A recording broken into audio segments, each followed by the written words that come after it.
Maldito seja Canaã, que ele seja para seus irmãos o último dos escravos.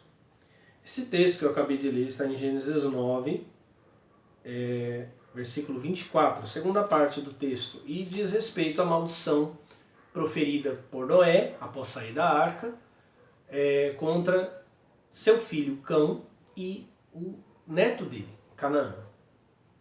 Obviamente que, se nós olharmos o contexto em que Canaã e Cã ofendem seu pai, nós vamos não entender o que está escrito ali.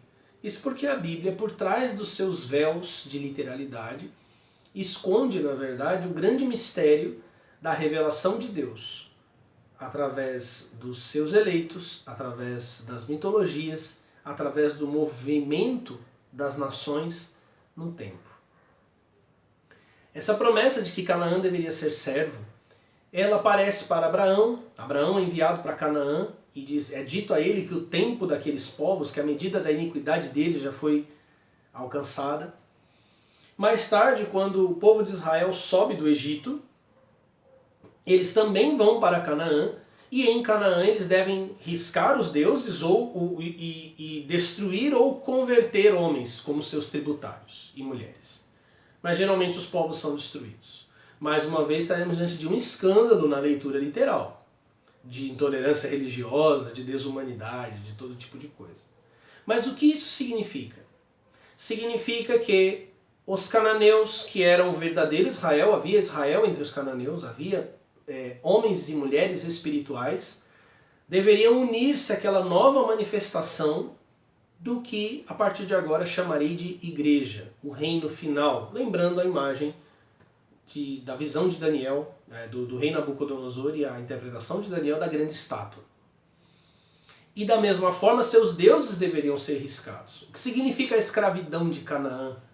Significa que o estado de Canaã, dos povos cananeus e de seus cultos, era temporário, era passageiro e não iria perdurar de modo algum para a história.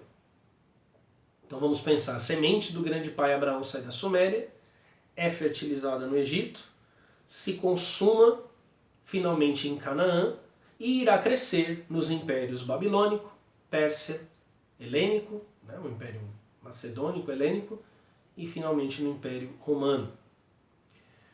Obviamente os cananeus tinham um culto. O nome Israel vem do deus pagão, o deus El, o pai dos deuses. Abraão encontra um sacerdote de El, Melquisedeque, em Gênesis 14, e é dito que ele é um sacerdote de El Elyon, ou o Deus Altíssimo. O deus El tinha uma esposa, a deusa Ishtar, ou a deusa Astarte, de quem eu vou falar no próximo vídeo. Essa deusa era uma deusa extremamente importante e ela era a mãe dos 70 filhos de El. Entre esses 70 filhos estava o deus Yahvé. Daqui a pouco vou falar sobre ele. Nas descrições antigas sobre Ishtar e El, nós encontramos a descrição de como esses deuses nascem e como é repartido para eles aquela terra. E nós encontramos uma descrição muito semelhante dentro da Bíblia, em Deuteronômio capítulo 32, versículo 8 e 9. Quando o Altíssimo, ou seja, Elion, o El, o grande Deus, repartia as nações. Quando espalhava os filhos de Adão, ele fixou fronteiras para os povos conforme o número dos filhos de Deus, ou seja, conforme o número dos filhos de El, ou seja, entregou uma nação para cada um dos filhos. É exatamente o que dizem as fontes cananeias encontradas em rochas, em pedras, e também está aqui na Bíblia, e essa tradução ela é a tradução mais antiga deste texto de Deuteronômio encontrado nos manuscritos do Mar Morto. Versículo 9. Mas a parte de Yahvé foi o seu povo, o lote da sua herança foi Jacó. Ou seja, o povo de Israel é dado na repartição dos povos aos deuses para Yahvé. Algumas inscrições antigas apresentam Yahvé casado com Astarte. Astarte, que anteriormente era esposa do deus El, uma deusa com muitas características, com características muito semelhantes às de Inanna. Essa é uma antiga imagem de Yahvé, uma imagem cananeia, e está escrito aqui Yahvé e sua Acera. Provavelmente a Astarote ou a Acera era a vaca, representando a deusa, uma semelhança da deusa Hathor egípcia, que também era simbolizada por uma vaca. As duas divindades, uma delas é Yahvé e o outro é Baal. Baal, que era um dos deuses cananeus mais importantes, lembrando que o título Baal representa apenas Senhor. O que eu quero chamar a atenção a vocês é o grande falo do Deus.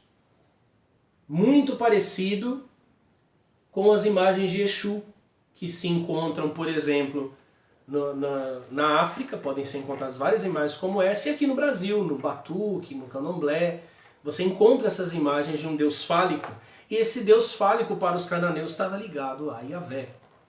Lembrando que os cananeus, os egípcios, eles estavam ali muito próximos e faziam parte do continente africano. As semelhanças de culto, do antigo culto, principalmente o culto africano, dos Yorubá e outros povos, com algumas práticas do Antigo Testamento, eles são realmente semelhantes, porque eles têm realmente um fundo espiritual. O que entendemos aqui da biografia de Deus e da sua revelação na história até agora? Nós temos uma essência divina se manifestando através de deuses e escolhendo almas dentre os povos, para formar um dia um único povo. Essa essência divina se manifesta através de várias imagens. Marduk, Enlil e Yahvé. Yahvé é um deus menor dentre os cananeus, dentre os deuses adorados pelos cananeus, recebe a Assera, o poder divino na forma da grande deusa, e assim ele é eleito, uma divindade menor, que se torna o grande aio, o grande tutor destes filhos de Deus, que ainda estão para se revelar na história. E agora nós começamos a distinguir um Israel mais parecido com aquele que a nossa mentalidade ocidental nos diz ser real. Namastê.